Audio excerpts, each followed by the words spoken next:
mais je trouve que quand même Glorio, il est très fort. Hola tout le monde, bienvenue sur la chaîne Eugene No Review, la chaîne qui fait des reviews, des adaptations de jeux vidéo en série, animé, voilà, tout ce que vous voulez, mais aussi de Dragon Ball Daima. Et aujourd'hui, on va parler de l'épisode 6 de la série Dragon Ball Daima. Et on va en parler, on a des choses à se dire. En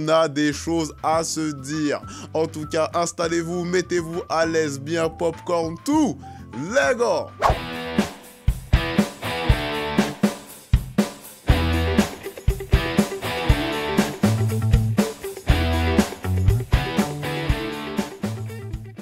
L'épisode 6! Enfin! C'est ça qu'on voulait? C'est ça que, en tout cas, moi, je voulais. À moindre mesure, avant de dire c'est moi, c'est nous, etc. On va dire, il y a que toi qui veut. Voilà, bah c'est ça mon problème aussi. Je parle pour trop de gens, alors qu'on m'a rien demandé. Bon, bref. Donc, petit résumé à la ZUB, comme d'habitude. Après, on va revenir sur les éléments que j'ai trouvés marrants, sur les bons éléments et pourquoi. Pour moi, c'est un bon épisode et qu'il faut qu'ils restent sur cette lancée-là. Faut pas qu'ils aillent plus bas. Là, il faut que ce soit le minimum. Ça, c'est le minimum qu'on veut maintenant. Maintenant, il faut aller plus haut. On veut de l'épique. On veut quand même si on veut de la bonne bagarre. Voilà, on va pas se mentir, on veut de la bonne bagarre. Mais faut que ça soit vraiment le minimum. Le plancher, il est là. C'est aujourd'hui, avec cet épisode, le minimum qu'on veut, c'est ça. Ça y est, maintenant, on doit y aller. Bon, petit résumé à la zone. Il s'écrase. Ensuite... petite discussion, etc. On a Panji qui répare le vaisseau. Voilà, ils repartent. Ils échangent dans le vaisseau à propos des glindes, etc. Je reviendrai dessus parce que j'ai gueulé dans le premier épisode ou le deuxième. J'ai gueulé, j'ai dit mais c'est quoi ça, kakaka? Je vais revenir dessus. Mais à coup de pas, je vais revenir dessus. Voilà. Donc ils discutent dans le vaisseau. Après, du coup, ils vont se reposer. Ils se font attaquer par un monstre, mais finalement, c'est un gag hein, à la Dragon Ball. Voilà, donc c'est pas... Ça fait un peu comme Yumao, c'est pareil, hein, c'était juste un flop. Voilà, ensuite, on a l'affrontement entre Glorio et Goku. Goku avec une très belle maîtrise, évidemment. Et ensuite vient la suite de l'épisode où ils repartent du coup à l'aventure on voit où en est Bulma, Vegeta, Piccolo. Ils voient qu'ils vont s'écraser. On voit que ça n'a pas fonctionné. Bon, alors là, ils utilisent un peu la répétition du bordel. Est-ce qu'on avait vraiment besoin d'avoir une répétition d'un vaisseau qui fonctionne pas? Mais bon, il fallait justifier qu'ils ne partent pas parce que l'autre, il doit venir les chercher. Ils auraient pu simplement, le mec, il arrive, voilà. Ça aurait pu être fait comme ça, mais bon, chacun voit midi à sa porte, comme on dit, simplement. Bon, on va parler des différents faits des épisodes, ce que j'ai bien aimé dans l'épisode et pourquoi moi ça m'a fait rire, pourquoi j'ai passé un bon moment, pourquoi pour moi c'est un bon épisode au niveau de cette série. Alors simplement, j'ai bien aimé les blagues à caca. Oui, les blagues à la con, Dragon Ball, j'ai kiffé. On va parler de ça là dans un premier temps. C'est les blagues un peu à la con, du style oui, j'ai envie de chier, ah, mais t'as pas du papier toilette, kakaka. C'est de l'humour Dragon Ball, c'est de l'humour Dr. Slump. J'ai beaucoup aimé, ça m'a vraiment fait rire. Il y a aussi la phase où ils sont dans la caverne. Donc ouais, là je suis en décousu, donc là va falloir suivre. Normalement, vous avez vu l'épisode, donc vous avez compris. Ils sont dans la caverne et Goku lui dit mais mais en fait, t'es qu'une grande vache. Il dit, je suis pas une vache, tout ça, nanani, je suis un minotaure. Waouh, stylé le nom, mais du coup, t'es une vache qui mange de la viande. J'étais mort de rire. Il y a des bonnes blagues à la Dragon Ball, et moi, j'ai vraiment apprécié, en tout cas, ce genre de petites blagues, ce genre de petits trucs vraiment enfantins, mais je trouve que ça fonctionne. Moi, sur moi, en tout cas, ça fonctionne. Peut-être que je suis débile, hein, mais en tout cas, sur moi, ça fonctionne. Il y a quand même des bonnes blagues, et j'ai apprécié l'humour Toriyama. L'esprit Toriyama est toujours respecté, je trouve, dans Dragon Ball Daima, même si des fois, il y a des lenteurs de scénario, mais il y a toujours ce truc-là. Donc, finalement, est-ce que cette fois-ci, il n'était pas vraiment impliqué dedans? Je croise les doigts pour que ce soit pas juste un fantasme, mais j'espère qu'il était vraiment impliqué parce qu'en tout cas, les petites blagues rappellent vraiment le délire toriyamesque. Ensuite, la discussion, et là, je vais faire mon mea culpa. Je me plaignais du oui, je sais pas quoi, les glide nanani. Et j'en ai parlé, j'ai dit, mais c'est quoi ça? Qu'est-ce que vous faites, etc. Je dis, à la base, ils étaient pas nés dans les arbres. Alors, il s'avère que j'ai parlé avec Orochi Jidai, votre shogun préféré, qui m'a clairement dit que cette histoire de légende dans les arbres n'était pas dans le manga, mais c'était dans un des Daizenshu. Donc déjà, mea culpa, parce que du coup, voilà, j'ai voulu faire le mec qui sait, mais j'ai confondu entre les infos du Daizenshu et le manga que j'ai pas relu depuis extrêmement longtemps. Donc voilà, mais ils ont rallié les wagons et c'est déjà ce que j'adore dans cette série, dans ce qui se passe.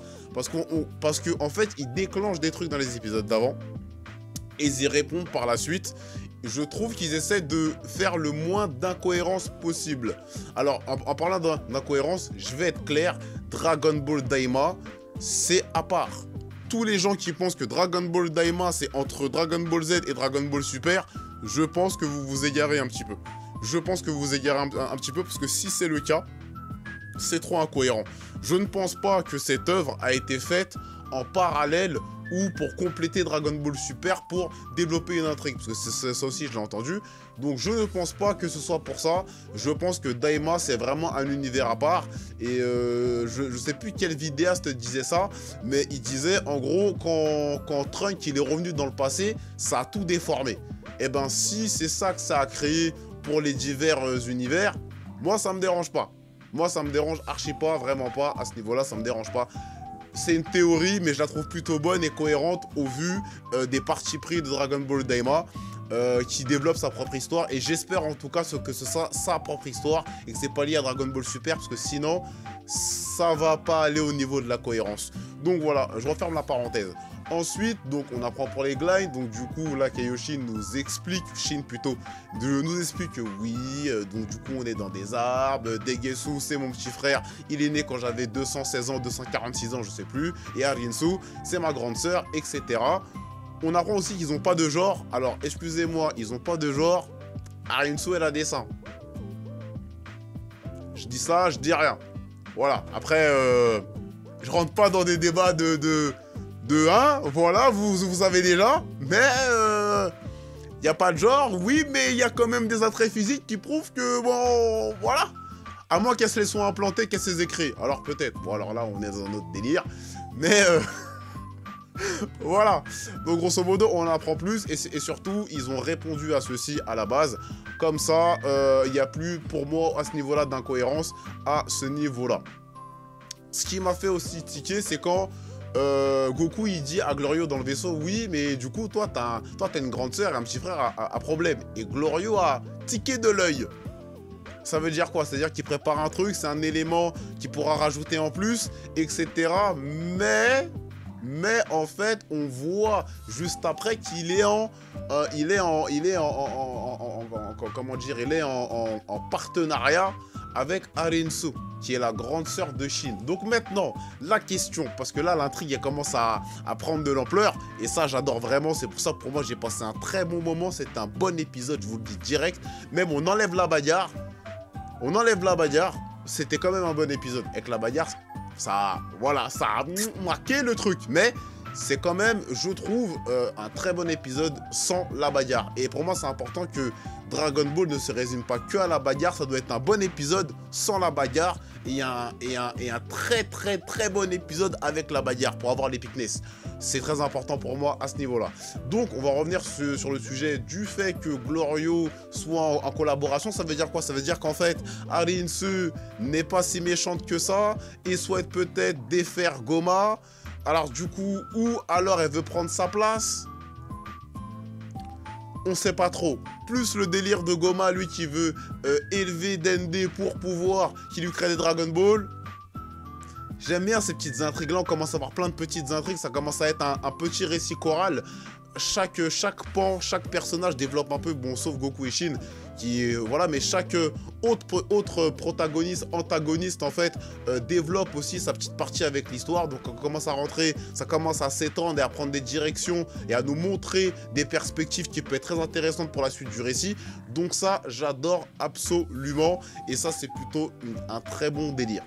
J'ai vraiment adoré cette partie-là. Après, elle se réveille avec le taureau, le délire de la vache, mais ça, je vous l'ai déjà dit. Et cette bagarre. Alors oui, on va parler bagarre. Il faut qu'on parle bagarre, mais avant qu'on parle bagarre, du coup, on va parler de la direction artistique et du trait, du dessin. Franchement, l'animation est incroyable. L'animation est incroyable. Et je le redis encore, on n'a jamais eu aussi beau sur Dragon Ball. Et tant que ce sera beau, je le dirai dans toutes les vidéos. Parce que qu'est-ce que j'ai craché sur Dragon Ball Super. Donc maintenant que c'est bien, maintenant que je trouve ça beau, maintenant que ça m'enjaille, je vais le dire aussi. Parce que comme on dit, on a toujours tendance à dire quand c'est pas bien, mais pas à dire quand c'est bien. Et quand on kiffe. Donc pour moi, c'est important de le dire quand je kiffe. Aussi la DA avec le délire du monde un peu violet, la teinte un peu violette pour faire le Majin, etc. Truc de fou, les pouvoirs de Glorio, le fouet. Non mais c'est incroyable, c'est incroyable, c'est incroyable. Mais je trouve que quand même Glorio il est très très fort, il est extrêmement fort pour un Majin, hein, parce qu'on a vu les autres ils étaient éclatés. Il est quand même très fort pour un Majin, donc c'est pour ça que j'espère que... Dans ma tête, vas-y, théorie. Là, ils se sont affrontés. Glorio, il a un peu vu les pouvoirs de Goku. Si ils s'affrontent, parce que pour moi, Glorio, là, il était pas à fond. Là, Glorio, pour moi, il était pas à fond. Glorio n'était pas à fond. Je vous le dis direct. Glorio n'était pas à fond. Pour moi, il cache encore quelque chose.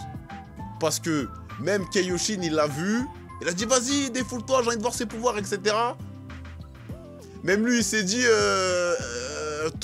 voilà. Lui, il se prend des coups de Goku, il se couche pas. À mon avis, il était pas à fond. Donc j'attends voir après, peut-être qu'ils vont pas du tout s'affronter, je dis de la merde. Mais Glorio, je pense qu'il aura sa place à un moment. Et on va voir son vrai niveau à un moment. Et j'espère en tout cas à ce niveau-là.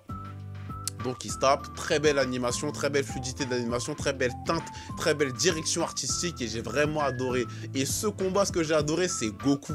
Au début, il lui dit, je vais me battre avec un bras, il se tape, etc. Et le pire, c'est qu'il le fait vraiment. On voit qu'ils sont sur une sorte de pied d'égalité. Ça, j'aime bien. Ensuite, vient le moment où Shin, il lui dit, bon, comme je disais précédemment, vas-y, passe au niveau supérieur, etc. Après, il y a le délire où il prend sa main, et ça me rappelle le film avec Kula, où quand il ranime... non, même pas celui-là. Le film Les Mercenaires de l'espace. Quand Goku vient mettre la patate de forain à Boja qui se dit d'où ça vient. Et qui prend la main à Gohan et il lui donne son pouvoir. En fait, ça m'a rappelé cette scène-là. Alors peut-être que... Vas-y, je suis un peu trop... Mais moi, ça m'a rappelé cette scène-là. Vraiment, ça m'a rappelé cette scène-là. Et Yarsama, il dit, ouais, je pense que ça va le faire. Il se transforme en Super Saiyan. Et franchement, la scène est belle. Franchement, je me suis surpris à regarder, à me dire, ouais, franchement, c'est stylé. Mais je me suis dit, ah, c'est stylé. Je me suis dit, putain... Je suis pas un bandeur de que combat, kakaka, mais là j'ai bien aimé. Et encore là, on est sur les débuts des combats. J'espère qu'on aura des combats beaucoup plus épiques que ceux-là. Parce que bon, c'est mignon, c'est beau, mais on veut de l'épicness. On veut du plus haut, on veut que ça tape beaucoup plus haut. Mais ce combat était quand même magnifique. Et là où Goku a montré sa détermination, et c'est en ça qu'il est fort en fait, c'est que il disparaît, il met sa main dans son dos, il lui dit, hey, t'as perdu, c'est bon, t'inquiète, arrête. Trop fort.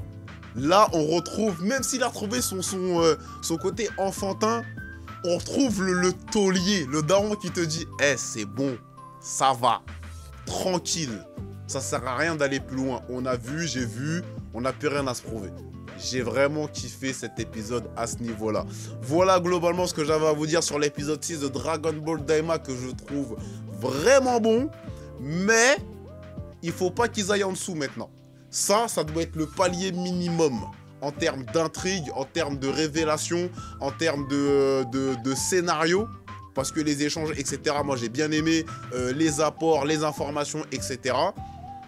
Si on peut avoir de la bonne bagarre, je vais pas dire non. Je vais vraiment pas dire non. Mais voilà, il faut qu'on soit là, en fait, chaque épisode, il faut qu'on soit en train de se dire, ouais, il va se passer ça, ok, d'accord, cette information-là, ok, d'accord, en fait, là, on veut du foreshadowing, on veut du scénario, un truc qui tient la route, un truc où je vais me dire, et même, et ça, j'en parle avec Miss Minidouce, pour ceux qui suivent la chaîne, j'ai dit même, il faudrait qu'on puisse re-regarder la série en arrière, et qu'on comprenne que depuis la base, il se passait des trucs.